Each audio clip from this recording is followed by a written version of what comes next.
आली थाना अंतर्गत आईन श्रृंखला आस्ते आस्ते विपर्यस्त होगा हेतु आम दल तरफ आम आज थाना घेराव कार्यक्रम रखिलु।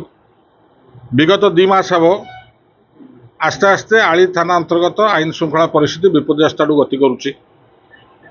लोक दिन दीपहर लोक मारधर कर धमका चमका कर सांबादिक बाड़ौं आईन को हाथ में नहीं कम कर पुलिस नीरव दृष्टा क्या अरेस्ट कर दिन दीपहर लोक बुलूँ गोटे भयर वातावरण सृष्टि कराला पुलिस प्रशासन को आम चेतैलु कि आली थानार अतीतर राजनीतिक हिंसार इतिहास अच्छी एवं सेटा विगत 20-22 वर्ष हम बंद हो जाता।